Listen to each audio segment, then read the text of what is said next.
Man.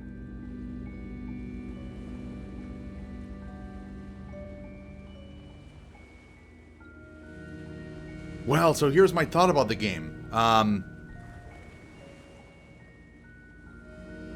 I think, honestly, I think this game is like... I think it's a 9 out of 10.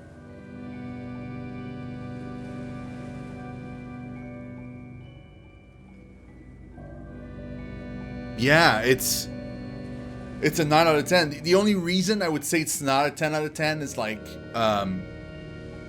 the length of the game for the price. The original game without the DLC is a little steep. Even though the game is super awesome, it's still kind of steep. Nowadays you can get it cheaper, but like when it released, it was pretty expensive. The sequel is actually even more expensive. The sequel is like almost, I want to say, like, I think it's $49.99 now, like almost $50.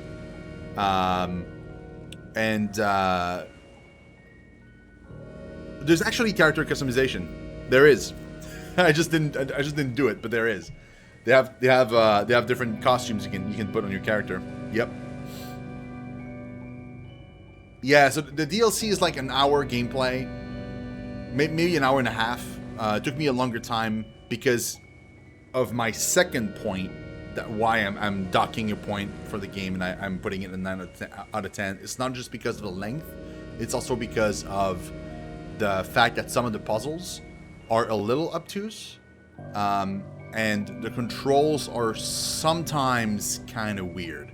Especially with the camera angles and the way like some puzzles need to be like almost perfect. Like you need to place things like perfectly or jump at the exact moment, and the camera angles and stuff are kind of making it like a little harder than it needs to be.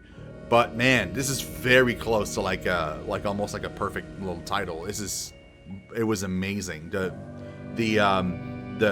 level design, the art style, the universe they've created, which is super weird and dark and stuff. It's very Tim Burton, like very much so, and I really really enjoyed that.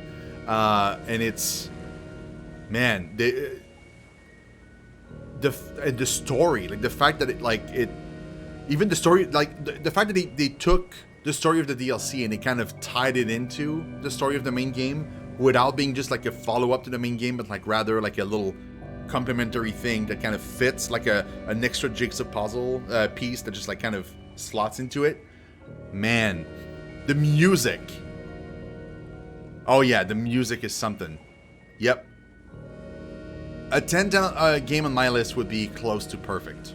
So like, it's hard to get 10 out of 10. You need like a very very minor little things that I would kind of duck.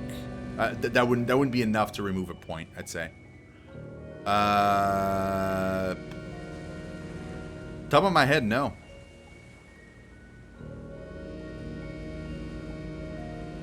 It's really hard.